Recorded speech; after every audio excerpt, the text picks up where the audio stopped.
Hello, welcome to Sideways. I'm worn out. It's been raining heavily and everywhere's really slippery, and it's taking twice as much effort to get half the distance. The dogs are okay, they've got four-wheel drive. But it got me wondering, did you ever get to the point with something where you felt it was so difficult that you just couldn't go on? Do you value maybe natural talent and creativity more than you do graft and determination? This week, we're talking about the importance of pushing on when you feel like giving up.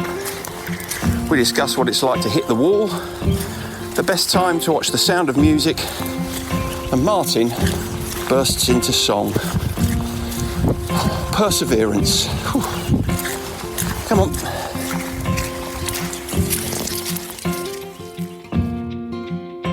Good morning. I'm trying to work out why you've called yourself on Zoom this morning High on a Hill Was a Lonely Goat Herd. Well, it's Sunday, isn't it? Right. Well, Sound of Music, that's a Sunday film. You couldn't play it really. It couldn't be shown on any other day than a Sunday. It makes me feel very Sunday-ish. It's on at Christmas a lot, isn't it? It is on at Christmas, but it's also, because I don't, often before we record these episodes, I don't speak to anyone, so I have to sort of, I sing a quick rendition of that before I come on to get my throat in order, especially this week as I've had a bit of a cold, so it's been a bit of a struggle. Do you want to just give us a little burst now? Not really, no. I can't even remember the tune. Is it High on a Hill Was Alone? Is it something like that? No. It goes, high on a hill was a lonely goat herd, lay-o, lay-o, like that. But because it's quite a range of notes you have to hit, it exercises your voice in time to do the recording. Oh, that's great, because I actually, with my appalling rendition of not being able to remember the tune at all, I managed to prize a rendition out of you after all. You did. Yeah, that was subtle. We can edit that out anyway, because no one wants to hear that. Do you reckon I'll be editing that out? Probably not, no. Oh, excuse me. Edit that out. I just inhaled a bit of salt and vinegar crisp. It's too early to be eating those. Well, I was waiting for the coffee to come through, and I thought, I'm hungry, what can I eat? And there was a half-eaten packet of salt and vinegar crisps, so obviously it was either that or a falafel from last night's dinner. Okay, yeah. Well, either sounds a bit weird for breakfast, but it's not breakfast, is it? It's 11:15. I was up at 6:30. Yeah, true. Yeah, you start your day bang early, don't you? Just one other thing about Sound of Music. Okay. It's an incredibly long film. It is, yeah. Have you ever sat through it all? Of course, yeah. No, not having that. No. Yeah, I think, in fact, it was one of the films, we've done some work for some people that are in I think they used to be called the Plymouth Brethren. They're just called the Brethren now, which is a sort of Christian fundamentalist religious sect. And they're not allowed to have TV or radio or anything like that in the house. But what they can do, they're allowed to watch films on their computers. And they get vetted. And Sound of Music is one of those that passes muster. They're allowed to watch that. That's interesting. The only thing I know about Plymouth Brethren is that they can't eat or drink in front of you, can they? So they can make you a cup of tea or give you a sandwich, and they have to leave the room while you consume it. It's quite strange, because when we work in their houses, we've done several. They leave us alone, and you have to work in deathly silence. Like you're in a library. We can't have the radio going full pelt. Is that what you want to talk about today? Sound of Music? Not really. No, I want to talk about perseverance. It's something we talked about before. I think we sort of chatted about it, but it's pretty relevant. It's very relevant for those of us in recovery. But I think it's something we've all struggled with from time to time, isn't it? I mean, persevering when you really want to give up. When a bit like that. When marathon runners talk about hitting the wall at a certain place in their 26 miles, and they hit the wall, and they really have to persevere to go through. Yeah. Have you ever watched The Wall with Danny Dyer? No, I've seen the trailers. I've watched the film Pink Floyd, The Wall. I haven't watched that. But that's very good. Yes, but I mean, I don't know what that would be like to hit the wall in a marathon, because I've never run a marathon, never likely to run a marathon. But I think you're right. We can all kind of relate to those situations we've we've been through in our lives where we think, oh, I can't keep up with this. I can't do this anymore. No, I imagine that happens to people in recovery quite often. all the time. Yeah, it's something that goes through your mind the whole time. I remember I used to do half marathons, if you remember rightly, during the early 90s. I used to do several half marathons, and I used to hit the wall around about the 10-mile mark. I think, I can't go on. It's too much. My legs burn. And you get on through. You have to talk yourself through it. It's a tough one, but you do get there, and then suddenly you feel free of it again. Yeah, it's funny, isn't it? Because what that illustrates is that all kind of rational thought goes out the window, doesn't it? When you're feeling like that, when you're feeling like you've got to give up, because if you've done 10 miles of a 13-mile race and you feel like I've got to give up now, I mean, imagine reflecting on that later, and thinking, I threw in the towel at 10 miles, I only had 3 to go. Yeah. So it's just that it's that thundering, echoing belief in yourself that no, I'm spent here. I can't. It is, but it's quite nice in those situations because everyone goes through it and they're running, and everyone helps each other along. When you're running, you can see someone slowing down, hitting the wall. You sort of encourage them along and run with them for a while and that sort of thing. So, oh crikey, you can't get enough peer support, can you? You exactly, it works. You're finding peer support everywhere in life. It works wherever you go, mate. Honestly, but it's strange. When I was googling perseverance to do some notes for this week, I was constantly getting referred back to NASA's rover that's currently steaming around on Mars, which is called Perseverance. I thought you meant Nasser Hussain, the ex-England cricketer. Well, no. According to the latest info on, if you're interested in the Mars rover, it travelled a record 800 feet in one day in self-drive mode a couple of days ago. Which is it's got to be self-drive mode, I suppose, and no one up to drive it, is there? I mean, it's not really. Well, Jeff Bezos might be there, or he'll have a little. He'll turn up one day. The other fella who's really irritating. You've got a rover, haven't you? Oh, well, I was going to say that's the thing. Yeah, some people have got the cheek to call my lovely old Jag a rover, which is more than annoying. Especially people like you who know better. I'll tell you something else about perseverance that I suppose, in a funny sort of way, in a strange, somewhat left field way, is about perseverance, but it's actually quite difficult to spell. It is. Apparently, again, I just remembered it when with that rover, before it did this 800 feet in one day, or 800 yards or whatever, 800 feet in one day, it had been squatting in place for several weeks because it was trying to troubleshoot a rock sample it had collected, which had temporarily choked the machine's throat with Mars rocks, as it says. When I read it, I thought, what a weird thing to do. But yeah. Have you ever had your throat temporarily blocked with Mars rocks? I'm just trying to think. No, I don't think. I'll tell you what, the other thing is 800 feet in a day. It doesn't actually sound that much, does it, really? It doesn't sound very much, but because it's using artificial intelligence to tell it where it's going to go and why they're doing it and all this, yeah, it's remarkable, really. I mean, when it breaks, you can't call green flag, can you? You're going to go and pop that. You can't use what 3 words to find out where it is on the Earth, can you? Because it's up in Mars. It's made me think about something else that I know we kind of exchanged messages on yesterday, I think, or the day before. I was immediately wondering whether you could use your VR headset to explore Mars to some extent. And then I remembered that article that I sent you about how insurance claims are up 31% because people are smashing their hands on bits of furniture in their houses wearing their VR headsets. Well, yeah. And the thing that really made me laugh was you sent a message back saying, I always sit down when I use mine. Well, I do. The thing is, with the VR headset, if you go, because you mark out a grid on the ground beforehand, a virtual grid, with one of your handsets, you mark it out. And if you go near it, a lot of crosses come up. So you know that you're going too close to the... Yeah, so I sit in the middle in a swivel chair, like my office chair, and I swivel around because a lot of the videos are 360 degrees. So you have to swivel around and see what's going on. It's a fantastic experience. But yes, you can. There's a couple that you can go... You can't actually go... Well, you can't move around on Mars, but you can they've taken some 360 pictures up there, so you can sit. You effectively feels like you're standing on Mars, and you can just spin around and look around. Nothing much to see. It's just all rocks. Yeah, I was going to say, you want to be careful doing that, because you might find you get some Mars rocks down your throat and then you'll be in trouble. I'll be choking up. Yeah. Oh, dear. Anyway, we better move on from this nonsense. But just before we start, I just wanted to. I looked at what Homer Simpson has to say about perseverance. I know you're not a big Simpsons fan, but you really should treat yourself a bit like you've sort of persevered with listening to Nick Cave. Yeah. With what Homer Simpson says, there's three things he says about perseverance. The first one is, if at first you don't succeed, give up. Right. Yeah. Well, that's a pretty well-known trope, isn't it? Anyway, it is.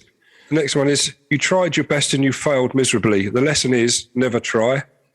This is very Homer Simpson. That's fear of failure. Yeah. Yeah. Well, the third one is, trying is the first step towards failure.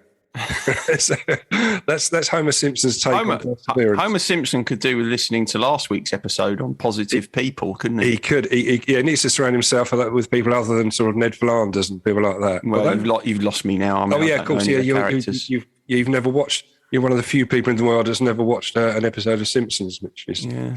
Anyway, subject matter. We get onto the subject matter, shall we? Perseverance, because as I say, the definition when we talked about it earlier on is, in the Oxford Dictionary, is persistence in doing something despite difficulty or delays in achieving success. That's what it defines it as. Like pretty much everything that's worth achieving in life, in other words. Exactly.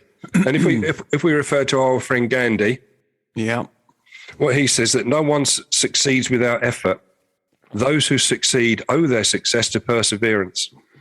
So, if Gandhi says it, you've got to go alongside him, haven't you? Yeah, you could. I suppose the two ways of looking at this would be, if you do. I mean, obviously you couldn't, but if you did manage to get through a life without having to persevere, I'd say that would be pretty slim pickings of a life. Yeah, well, it would be, wouldn't it? And so then the only alternative is to recognise that you're bound to come up against difficulty, and if you're not able to employ perseverance, then you're just going to experience a lot of disappointment, aren't you? Yeah, you are. I think we all admire, people that do persevere. Normally in the face of some really severe setbacks. For example, when I watch Paralympics, I never fail to be amazed at, how well these people and how much they've pushed themselves to do something which most people, if you and I had some of their setbacks, you would think, I just won't do it. Well, you've got an arm that won't straighten properly. I have got an arm that won't straighten properly. But it didn't stop me playing cricket, even though I broke my elbow playing football. Yeah, when you were playing cricket with that arm, I reckon that probably would have been an illegal delivery, because you didn't have a straight arm. I did. Well, yeah, but you get some bowlers that sort of bowl almost round the side, don't you? Sometimes it's supposed to come over the top, and they get away with it. Yeah, it's true. I just thought of something there about perseverance. Oh yeah. You're right. We all can think of situations or people that we've seen that have made us marvel at their perseverance. But I think there's also a kind of slight danger in doing that, and that is that we almost put perseverance on some sort of a pedestal and think about it as something that is only exhibited by those who have come against what seem to be insurmountable challenges.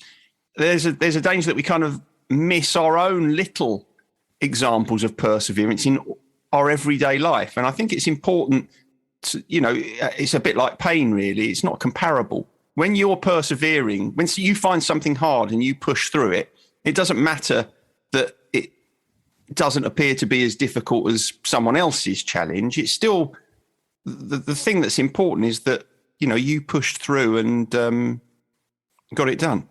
And no, absolutely right. It's the same in recovery. It's little steps, little things, little victories. Yeah. In fact, we were talking about that in the group yesterday, about a little victories that to someone that doesn't have addiction issues would see it almost as a run of the mill project or something that's happened to you. That they would do it on a daily basis, where just sort of getting up in the morning and making your bed when you're in addiction is a massive chore And something that you do it is a little victory. That's exactly it. You know, the fundamental challenge in recovery is getting up and not having a drink.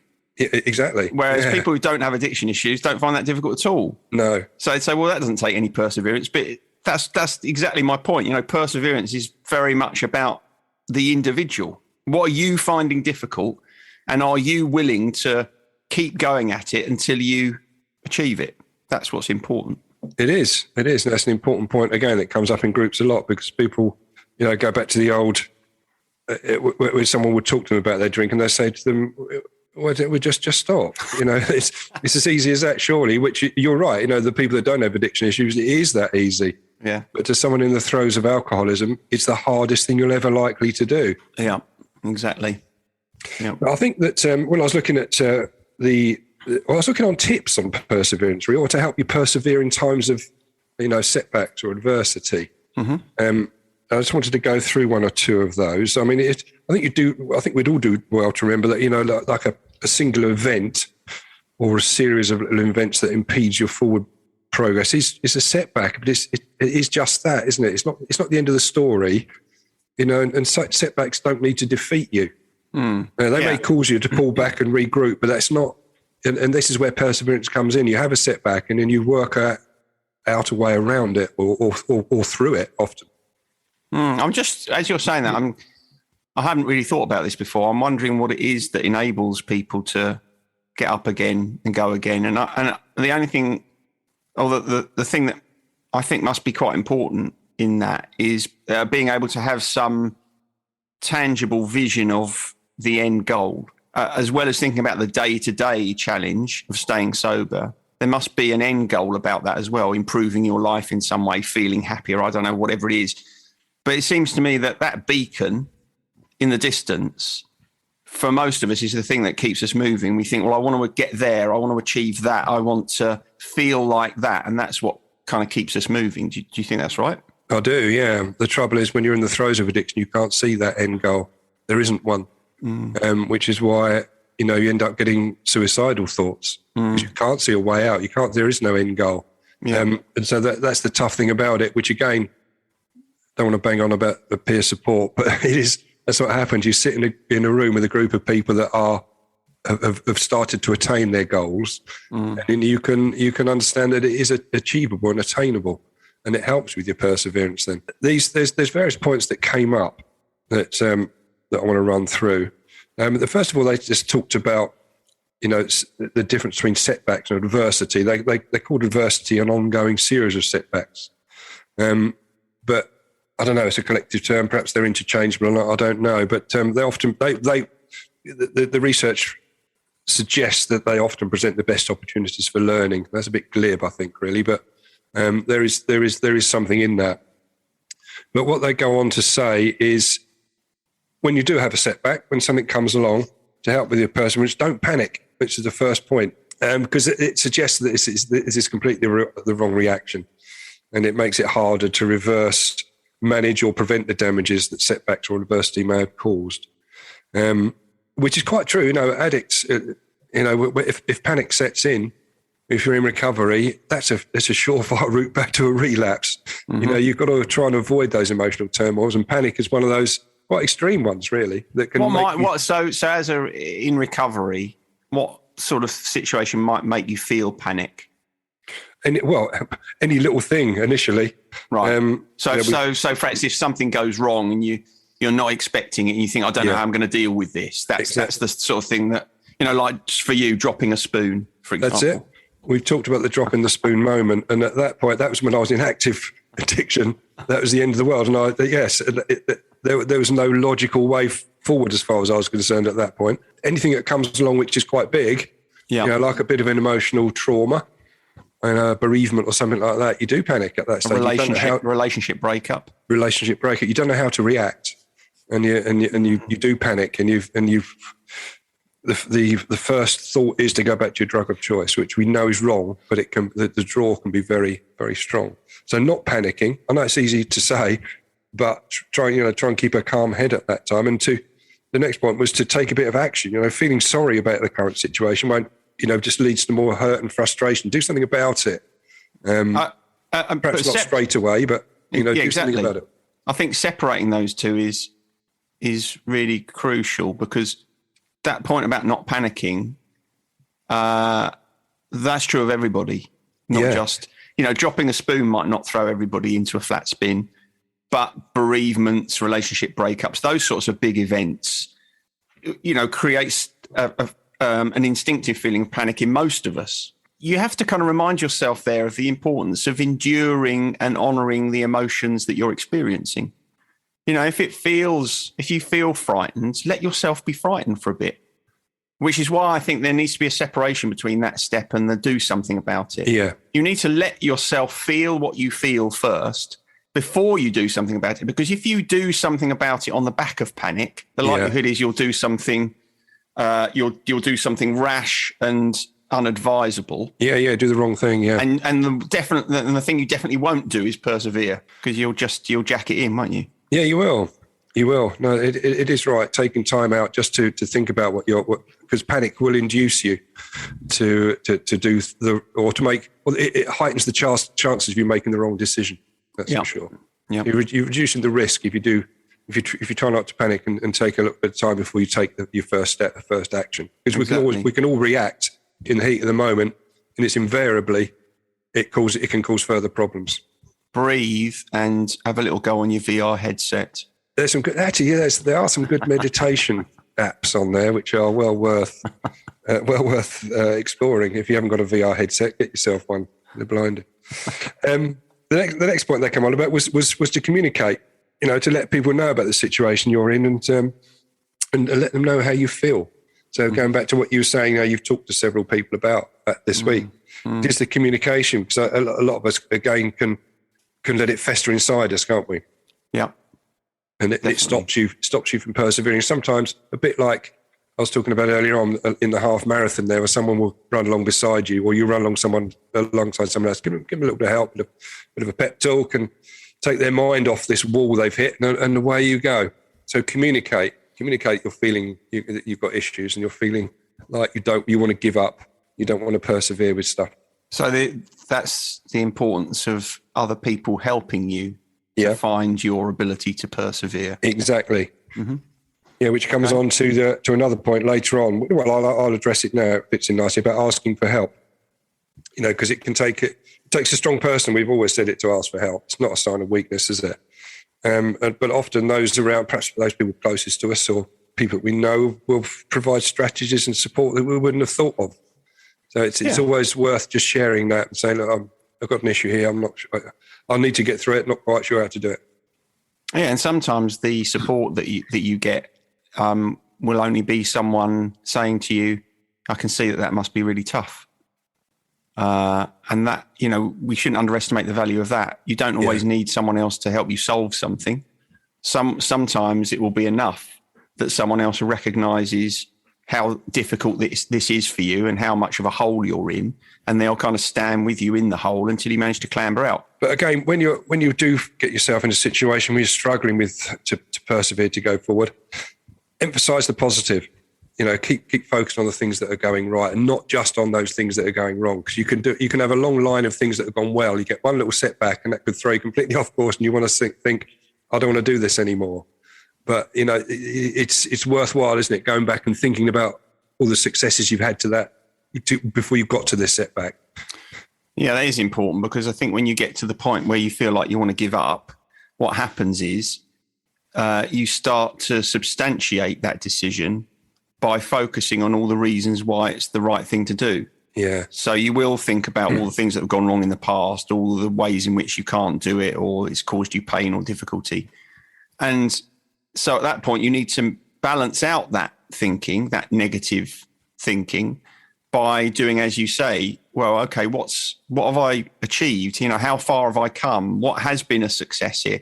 Sometimes you need to write it down, because it isn't easy to call it to mind. When your mind is in that space where you're just trying to convince yourself that it's the right thing to do to give up, you need to work harder at reminding yourself of the reasons why it isn't a good idea to give up. Yeah, you do. And I think that it again leads on quite nicely to another point, is trying to find a little bit of humour sometimes in a stressful situation. And it can be a bit of a release, find a bit of humour, which can be quite tough sometimes. But, sometimes we take things perhaps a little bit too seriously. Yeah. Or we see the potential problem as way more serious than it actually is. Yeah. We can catastrophize the setback. So if you can laugh about it and have someone else around you again to laugh with you, I think it takes the heat out of the situation sometimes and gives you the chance to move on. The last point, really, which is straightforward, is obvious. Never quit. It's vital in recovery, obviously. And we always say that the only real sin in recovery is giving up. You're gonna have setbacks along the way, and you may have lapses and relapses and blips or whatever.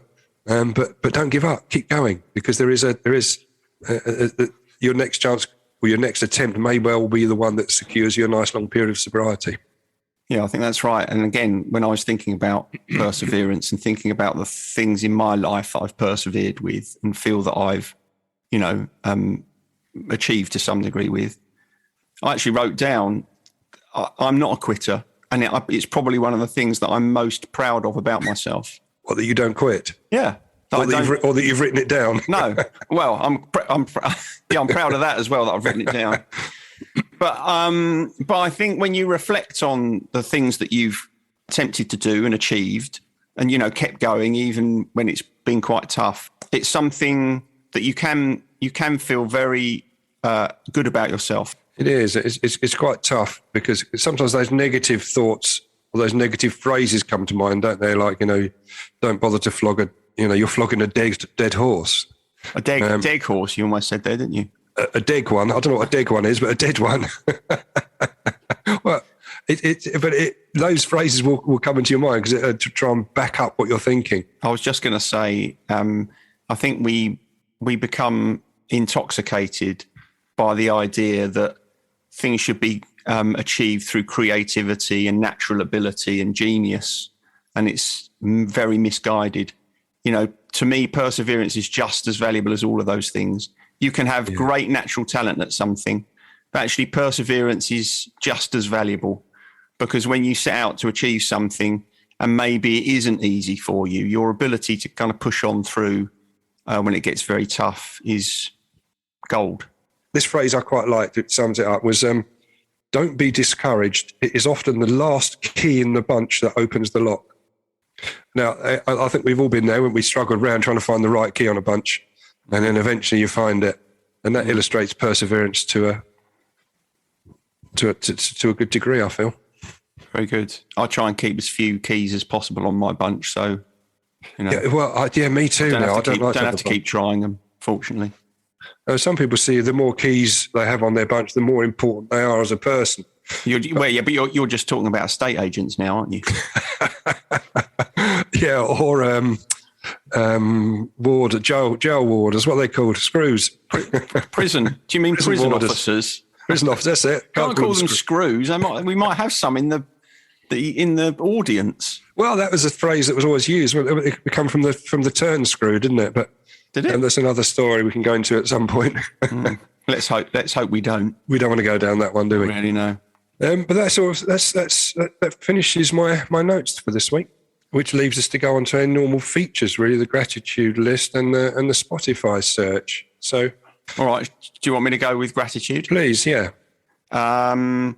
So this week I'm feeling grateful for work.